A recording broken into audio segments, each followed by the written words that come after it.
여러분 안녕하세요. 짱그레입니다. 지금 시간은 오전 7시 반 정도 됐고요.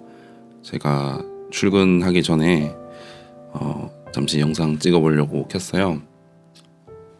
새벽에 원래 운동을 했는데 저희 이제 코로나 때문에 헬스장이 닫아가지고 좀 남는 시간에 제가 아이패드 공부랑 하루에 영상 하나씩이라도 찍어서 여러 가지 얘기 나눠보려고 이렇게 카메라 켜고 있고요. 오늘 말씀드릴 거는 제가 정말 힘들었을 때 아버지의 한마디가 저를 바꿔준 그런 사건에 대해서 말씀드리려고 하는데요.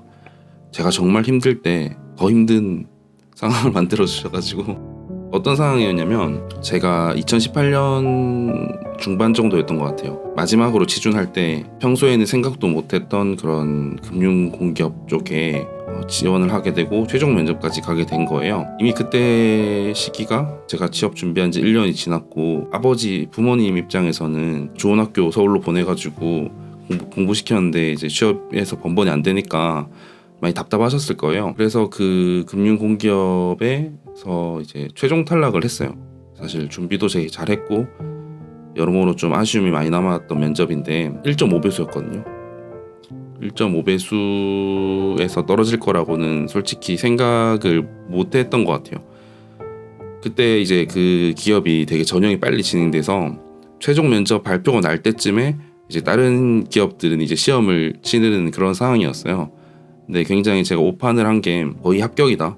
왜냐면은 비율상으로 66%잖아요. 제가 하위 33%에 들 거라고는 생각도 못 했거든요. 최종 탈락한 거예요. 너무 힘들더라고요. 그때는 제가 멘탈이 생각보다 굉장히 좋은데 그때는 진짜 힘들었어요. 진짜 힘들어서 막 놀이터에서 막 그냥 멍하니 앉아 있고. 그런데 이제 그때 아버지가 저한테 직접 하신 말은 아니고 동생한테 얘기했나 봐요. 그래서 좀 이제 취업이 어려우면 공무원을 준비해 보는 게 어떻겠냐고 말씀을 하셨더라고요. 답답하신 거죠. 답답하죠. 솔직히 제가 제 자식이었어 답답할 거예요. 근데 저는 그 말을 듣고 화가 머리 끝까지 찼어요. 엄청 우울한 상황에서.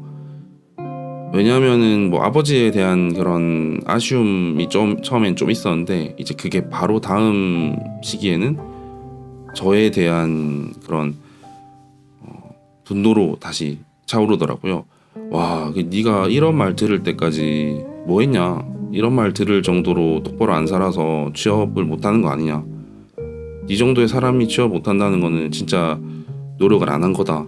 지금까지 많이 부족했다. 제가 뭐 공무원 비하하고 그런 건 아닙니다.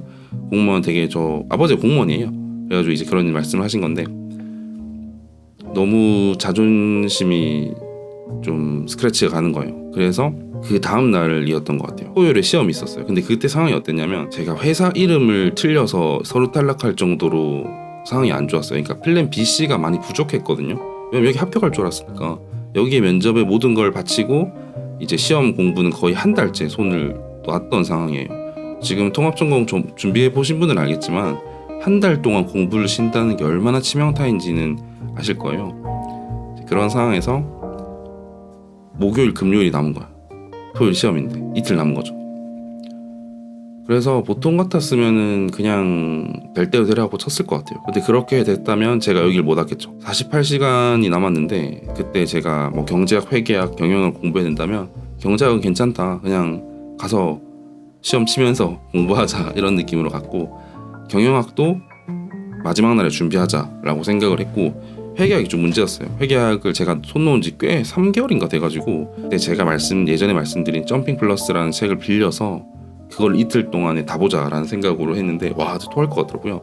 왜냐하면 내용을 알면 상관없는데 기본 개념도 이해하면서 문제를 그래서 2-3문제 정도만 풀었어요. 예제 정도만 계속 그렇게 풀어가지고 이틀 동안 점핑 플러스 공부하고 경영학 하루에 끝장내기 경영학이 있잖아요. 그거랑 제 기본서랑 한 번씩 훑으면서 제가 A4 용지에 그냥 백지에 놔두고 개념들을 적으면서 이제 좀 상기를 했죠.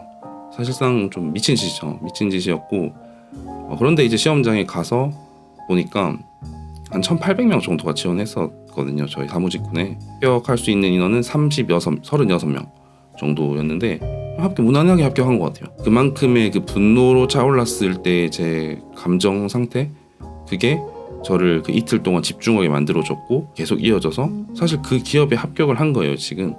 그래서 저는 뭐 예전에 떨어진 기업도 안타깝고 아쉽지만 제가 회사 생활하고 있는 게 그때 아버지가 그 어떻게 보면 일침? 저한텐 진짜 일침처럼 들렸거든요. 제 인생이 굉장히 부끄러워지는 순간이었기 때문에 그렇게 정신을 차리고 이틀 동안 공부해서 필기를 합격하고 그다음에 면접도 완전하게 다른 방식으로 준비했어요. 스터디는 스터디대로 가고 저는 저대로 이렇게 연습을 하면서 이렇게 합격을 했는데 그렇게 생각하니까 아버지랑 지금 회사에 감사해야 되는데 출근을 해야 되니까 화장실 들어갈 때랑 나올 때랑 다른 것 같습니다. 아무튼 저는 그렇게 아버지가 말씀해 주신 덕분에 여기를 다니고 있고 분노가 저를 공부하게 만든 것 같아요. 오늘은 그런 얘기였고요. 되게 어색하네요. 되게 아직 룸메이트는 자고 있는데 저 혼자서 이러고 있으니까. 그래서 앞으로도 새벽에 제가 좀 요새 일어나요. 그래서 제가 대본도 쓰고 공부도 좀 책도 읽고 공부도 하고 그다음에 영상도 뭐 1일 1영상 챌린지 같은 거 있잖아요. 제가 공개적으로 그렇게 말씀 못 드리지만 꾸준함이 중요한 것 같아요. 그래서 제가 가지고 있는 이야기들이 굉장히 많아요. 그래서 하나하나씩 여러분들께 편안하게 들려드리도록 하겠습니다. 이 세상에 계신 모든 아버님들, 아버지들 정말 존경하고 저 아버지랑 되게 친하거든요. 오해하지 마시고요. 아빠 사랑해. 여러분들도 취업 준비하시는 동안 부모님들한테 한번 감사하다는 말씀 이번 계기로 드리는 것도 괜찮을 것 같아요. 정말 고생하시는 거잖아요. 그렇다면 오늘 영상은 여기까지고요. 내일 아침에 또 찾아뵙도록 하겠습니다. 출근하러 가겠습니다. 짬바.